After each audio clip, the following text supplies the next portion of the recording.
Rumah tangga telah menjadi bagian terpenting yang menjadi fondasi dalam kehidupan kita sehari-hari. Di setiap sudut rumah, kebahagiaan tercipta dari interaksi keluarga dan kegiatan lainnya. Namun, di balik kebahagiaan tersebut, rumah tangga juga menghasilkan sesuatu yang tidak bisa untuk diabaikan. Sebelum masuk lebih dalam, izinkan kami membuka terlebih dahulu. Assalamualaikum warahmatullahi wabarakatuh. Ikan sepat, ikan gobi-gobi, ikan lele berantem sama buaya. Sekian presentasi dari kami, kelompok 6 yang paling ceria.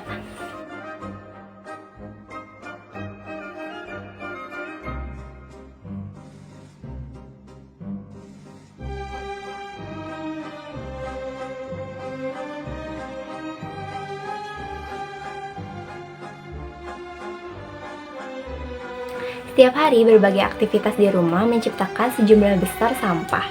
Sampah menjadi salah satu tantangan utama yang dihadapi oleh masyarakat saat ini. Dampak sampah terhadap lingkungan sangat signifikan dan tidak boleh diabaikan. Provinsi Jawa Barat adalah salah satu provinsi dengan pertumbuhan penduduk terbesar di Indonesia. Dengan pertumbuhan penduduk yang pesat dan urbanisasi yang cepat, berbagai aspek kehidupan seperti jumlah rumah tangga dan volume sampah turut terpengaruh. Presentasi kami akan menjawab dua pertanyaan penting dalam penelitian ini.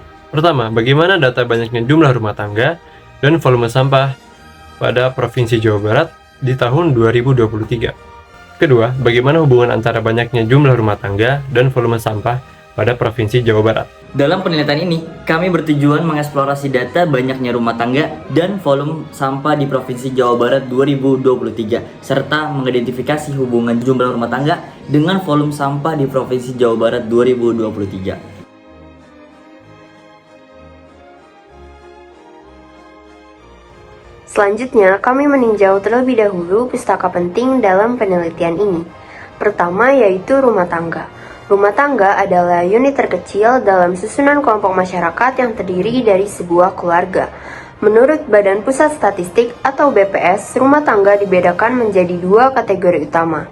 Yang pertama adalah rumah tangga biasa, yang terdiri dari seorang atau sekelompok orang yang mendiami sebagian atau seluruh bangunan fisik. Biasanya tinggal bersama dan makan dari satu dapur.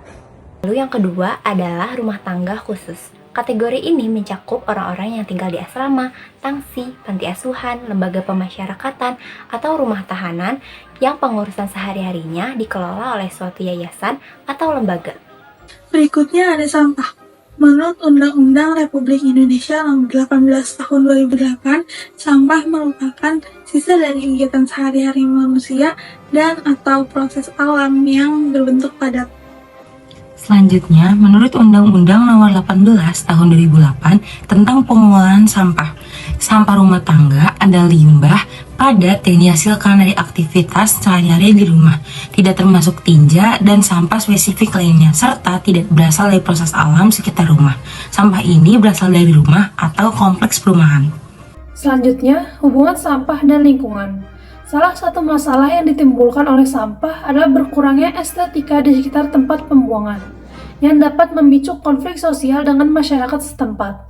Penolakan dari warga sekitar umumnya disebabkan oleh alasan kesehatan, keselamatan, berkurangnya kenyamanan, dan keterbatasan lahan untuk tempat pembuangan akhir atau TPA. Penempatan TPA membutuhkan lahan yang luas. Sementara, di kota-kota besar, lahan semakin sempit dan terbatas akibat pertumbuhan populasi yang pesat. Salah satu contoh sampah yang banyak dijumpai yaitu sampah plastik. Menurut Perwani Group 2016, plastik memiliki dampak buruk terhadap lingkungan, termasuk mencemari tanah, air, dan makhluk hidup di bawah tanah.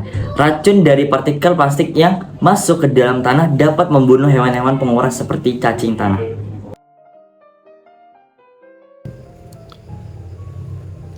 Pada penelitian ini kami mencari data dari sumber terpercaya di internet, yaitu website pemerintah. Data volume sampah harian pada setiap kota per kabupaten di Jawa Barat diperoleh dari opendata.jabarprov.go.id, dan data baik rumah tangga pada setiap kota kabupaten di Jawa Barat diperoleh dari website BPS.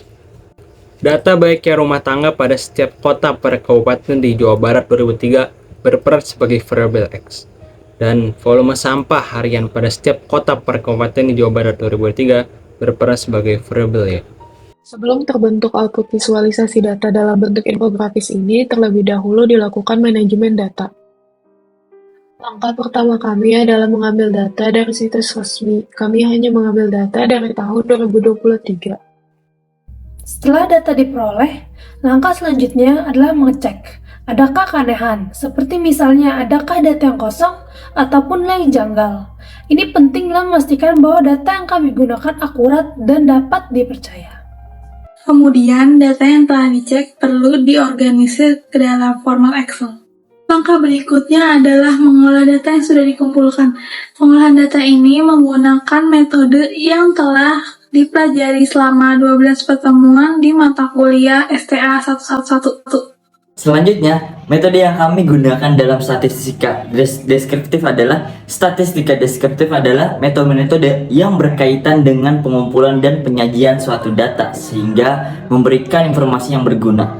Pemilihan metode ini karena penilaian diunjuk mendeskripsikan tren dan pola dalam volume sampah dan jumlah rumah tangga selama tahun 2023 di Jawa Barat. Tujuannya agar dapat ditemukan apakah ada hubungan tren kenaikan atau penurunan antara dua peubah. Dengan demikian, statistika deskriptif dapat membantu memahami secara rinci serta memberikan dasar untuk mengambil keputusan dan solusi yang lebih efektif untuk kedepannya. Output penilaian kami disajikan melalui visualisasi data dalam bentuk infografis ini. Data yang telah dikelola ditampilkan dalam bentuk bar chart dan scatter plot. Kami menggunakan bar chart agar menampilkan hasil dari eksplorasi data banyaknya rumah tangga dan volume sampah harian di Provinsi Jawa Barat pada tahun 2023. Penelitian kami memperoleh hasil bahwa dari 13.273.294 rumah tangga di Provinsi Jawa Barat pada tahun 2023 menyumbang 4.747,298 ton per hari. Apabila angka volume sampah tersebut dikalikan dengan jumlah hari pada tahun 2023 yaitu 365 hari, maka akan diperoleh angka sebesar 1.732.763,77 ton. Lalu, kami menampilkan scatter plot agar dapat memvisualisasikan hubungan antara data banyaknya rumah tangga dan volume sampah harian di Provinsi Jawa Barat pada tahun 2023. Berdasarkan hasil penelitian yang kami dapatkan melalui perhitungan dari nilai korelasi Pearson, diperoleh bahwa hubungan antara kedua peubah numerik tersebut bernilai positif dengan nilai korelasi 0,301. Nilai tersebut menunjukkan bahwa hubungannya lemah karena berada di interval 0,21 sampai dengan 0,4. Lemahnya nilai korelasi tersebut disebabkan karena terdapat beberapa kota atau kabupaten yang nilai banyak rumah tangganya rendah tetapi volume sampah hariannya tinggi. Salah satu yang terlihat jelas adalah pada kota Tasikmalaya. Penyesuaian tarif retribusi sampah di kota Tasikmalaya ternyata tidak berbanding lurus dengan fakta di lapangan. Pasalnya, tumpukan sampah masih terlihat di sudut-sudut kota Tasikmalaya. Bahkan, aktivis sosial budaya Tatang Pahat mengaku heran dengan alasan Pemkot setiap permasalahan sampah ini muncul. Alasan kurangnya armada pengangkut sampah dan armada yang sudah tua, seperti jualan pemakluman yang tidak pernah selesai. Lalu, sampai kapan alasan ini akan dijadikan tameng? Ketika masalah sampah ini semakin hari semakin urgent dan rumit.